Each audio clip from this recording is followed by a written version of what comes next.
4.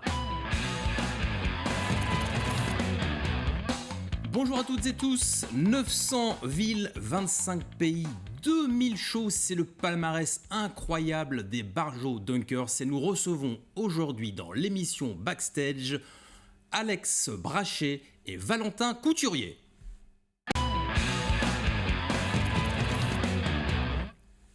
Salut les Barjo Dunkers, 2 membres aujourd'hui sur le plateau de TV Vendée. Bien le bonjour. Bienvenue dans Backstage. Vous êtes actuellement sur M6 pour l'émission Incroyable Talent. Vous avez remarqué, M6 nous a emprunté le nom Backstage. Ah, oui, c'est-à-dire avec, comment elle s'appelle, Karine Lemarchand dans les coulisses qui fait les interviews avec l'écriteau Backstage. Donc j'espère que ça va leur porter bonheur, je pense que oui. Car au regard des audiences de TV Vendée, nous sommes régulièrement devant des chaînes du groupe M6, nous sommes régulièrement devant Sister et W9. Bref, nous allons parler de votre actualité, c'est effectivement Incroyable Talent actuellement, mais nous allons parler aussi de ce sport-spectacle qu'est le basket acrobatique. Alex, est-ce que tu peux nous expliquer d'où vient finalement ce sport acrobatique, le basket ? Alors, le basket acrobatique, c'est né aux États-Unis, forcément. Les Américains produisent du basket. Dans les années 80, ça a été ramené en France à peu près dans les années 2000. Et nous, on a démarré dans ce sport exactement en 2004. 2004, c'est venu comment ? Alors, on a vu une autre équipe qui faisait un peu le même genre de sport. On s'est dit, tiens, on va essayer de faire ça à notre collège. À l'époque, on était au collège Rochervière, collège Saint-Sauveur. On a demandé à Monsieur Leboeuf, qui était directeur du collège à l'époque, si on pouvait essayer. On a tenté l'aventure et petit à petit, on est monté en association, puis en entreprise. Et puis aujourd'hui, on en est à beaucoup de spectacles et beaucoup d'années de pratique. Oui, je le disais, une centaine de shows dans l'année, c'est quand même considérable. Ouais. Valentin, tu es arrivé quand, toi, au niveau de la team ? Alors moi, je suis arrivé il y a à peu près 8 ans. Finalement, on est venu me chercher un peu. Moi, je faisais de la gym auparavant. Ouais. Et donc on m'a proposé d'essayer le basket acrobatique. Moi, qui étais un peu moins dans la compétition dans mon sport à ce moment-là. Et le côté artistique m'a beaucoup plu, effectivement, le côté performance, et puis aussi cette équipe de Barjo assez folle que j'ai pu rencontrer, et c'est devenu une famille, quoi. Ouais, c'est un peu ça. Il est tombé amoureux de nous, quoi. C'est ça. Oui, forcément. En plus, vous êtes super attachant. Quelle est la différence entre le basket acrobatique et une équipe comme les Harlem Globetrotters ?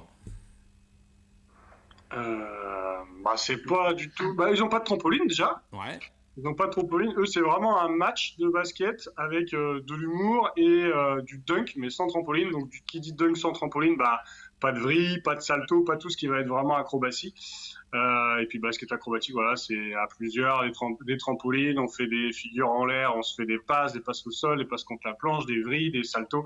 On a beaucoup plus de possibilités, on va dire, sur le basket acrobatique en termes de dunk que sur le dunk classique des Harlem Globetrotters. Bon, vous êtes 2 aujourd'hui sur le plateau, en distanciel évidemment, pandémie oblige. Covid oblige. Combien de membres au sein des Barjo Dunkers aujourd'hui ? Actuellement, on est 19. Ça va de 17 ans à 31 ans. Ouais. Je suis le plus vieux. Et on est 7 intermittents du spectacle, donc pour qui c'est vraiment le métier. Les autres sont étudiants ou ont un autre job à côté, donc sautent le week-end ou quand ils ont des dispos, les vacances, etc. Donc il y a des petits jeunes qui sont formés pour devenir des vrais Barjo Dunkers. Ah oui, et dans votre école de formation.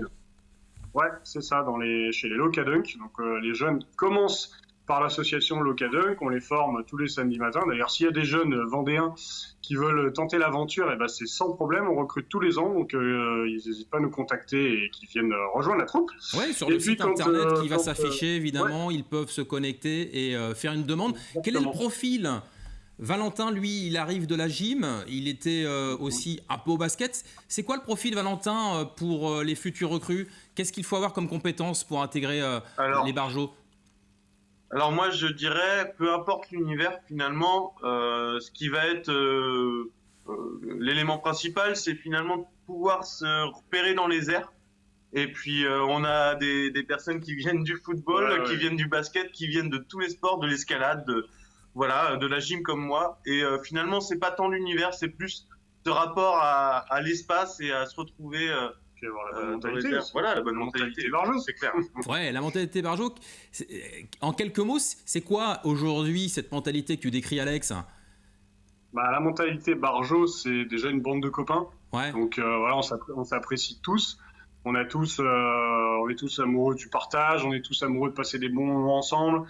Voilà, quand tu pars en spectacle à 4 ou 5 ou 6, tu vas à l'autre bout de la France, on passe un peu de temps ensemble dans les camions, dans les hôtels, etc. Donc il y a intérêt quand même de bien s'entendre et d'avoir tous un peu le même objectif et les mêmes envies. Alex, toi tu es l'un des membres fondateurs, tu l'expliquais en début d'interview. Pourquoi avoir choisi ce nom Barjot Dunkers? Vous auriez pu, en l'hommage à la Vendée, vous appeler les Tabayo Dunkers, ça aurait eu du sens aussi. Pourquoi les Barjots? Pourquoi les Barjots? Parce qu'à l'époque, les Barjots, c'était le hand. Il y a eu les experts, il y a eu et cette période-là où on a commencé. Ouais. Les Barjots, c'était vraiment l'équipe de hand qui faisait arriver tout le monde, que ce soit les handballeurs, mais aussi les autres sports à côté, parce que eux, ils performaient vraiment. Et du coup, on s'est dit, allez, vas-y, Barjot, mentalité Barjot, on y va, quoi, on part là-dessus. Et puis Dunker, parce que c'est du dunk. Et voilà. Donc c'était ça l'idée de départ. Et on a gardé ça. Parlons de votre actu. Aujourd'hui, vous êtes sur une chaîne nationale, M6. Vous êtes quand même...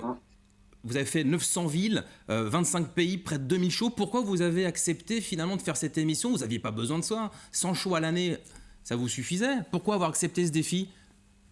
C'est pour le challenge aussi, c'est pouvoir relever des défis, pouvoir aller toujours un peu plus loin. Et puis on est période Covid. Et puis il y a ça, on a un peu plus le temps aussi. Ouais, ça faisait plusieurs années que ça nous trottait dans la tête, ce challenge, de ce défi aussi face à un jury qui est intransigeant en général sur les spectacles.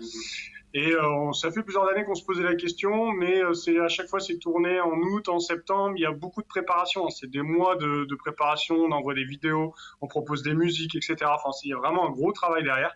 Et du coup, chaque année, on se disait, c'est pas possible, on a trop de spectacles, on n'aura pas le temps de le faire, on le fait pas.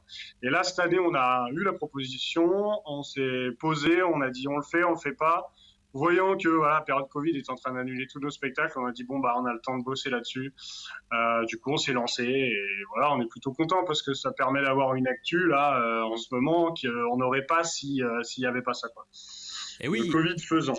Un épisode déjà où vous passez l'étape suivante. Donc vous êtes actuellement en demi-finale et mardi prochain, le 1er décembre, nous allons vous retrouver. Exactement, c'est ça. Quel est le membre le plus difficile du jury à convaincre? Là, je pense que c'était peut-être aussi les jurys plus, on va dire, musicaux, finalement. Ouais, parce qu'ils connaissent pas la discipline, parce que, voilà, alors finalement, Sugar Sammy, on pensait qu'il allait être un peu plus dur, mais il adore ce sport-là, il est vraiment à fond et on s'en est rendu compte. Peut-être que Marianne James ou Hélène Ségara, c'était plus compliqué parce que, fallait les impressionner, elles sont plus intransigeantes du coup sur le rythme, sur comment ça se passe. Ouais, c'est la chorégraphie, c'est la vitesse d'exécution, tout ça, tous ces détails-là qui sont plus compliqués à réaliser. L'unanimité pourtant pour le premier épisode, donc là nous allons voir pour cette demi-finale. Qu'est-ce que vous allez faire si vous êtes demain les grands gagnants de cette émission? Partir en voyage? Partir en voyage, ouais, ok. Mais un défi fou. Allez, là, tout de suite, vous pouvez vous engager sur quelque chose. Si vous êtes les gagnants de cette saison 2020, quel est le truc le plus fou que vous pourriez faire en Vendée pour marquer le coup? Ça fait à peu près 1 ou 2 ans qu'on a 2 dunkers, à savoir Quentin et Erwan. Ils sont à rien du tout, même qu'ils ont déjà passé à l'entraînement du record du monde du salto smash le plus long. Ok. Sauf que pour réaliser un record comme ça, il faut faire venir les juges du Guinness, que ça coûte à peu près 10 000 €, et que du coup, on ne peut pas le faire, on ne peut pas se permettre. Mais clairement, si on gagnait à la France un incroyable talent, ça serait, du coup, je pense que ce serait un projet de faire venir le Guinness des records. Et voilà, il y a le record du salto match le plus long qui, franchement, sera battu si on fait venir le Guinness. Et il y en a 2-3 qui sont aussi faisables. Donc ça sera un super challenge. Je vous lance le défi, si vous gagniez la France a un incroyable talent, de faire un tour de la place Nap juste avec votre maillot, Barjo Dunker, juste avec le maillot. Oui, voilà. Défi lancé avec les médias, bien entendu, pour voir tout cela, sans les juges du Guinness Book, entre nous seulement. Et hors confinement. Aussi, bien sûr. Les garçons, je sais que derrière votre porte de studio, vous nous avez proposé quelque chose, donc je vous laisse prendre le temps de rejoindre la salle pour nous faire une démonstration.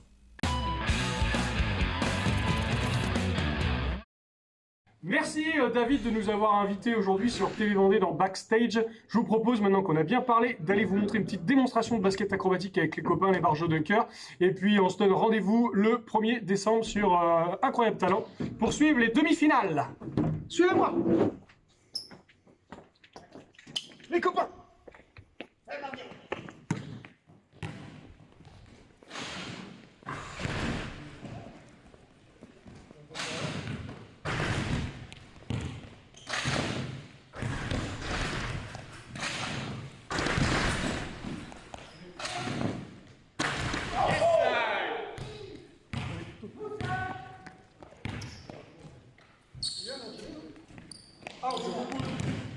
Ça c'était les indices, donc figure à une personne, on vous propose un petit peu plus dur, on va faire à 2 personnes. Attention, c'est parti. Je vais faire ça sur la claque. Qui commence ? Sur la claque.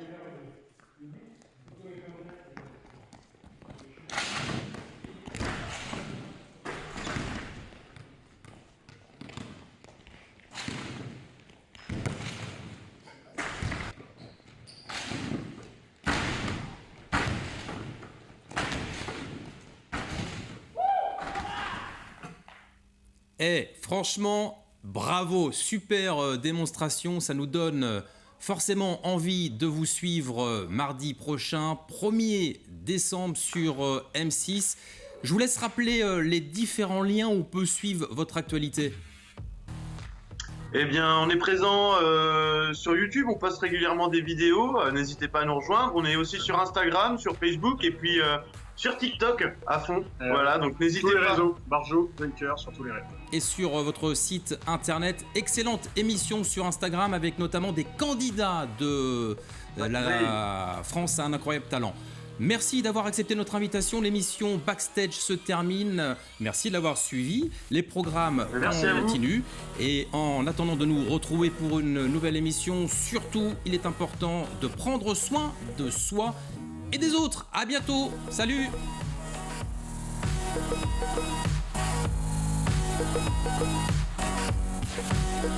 Thank you.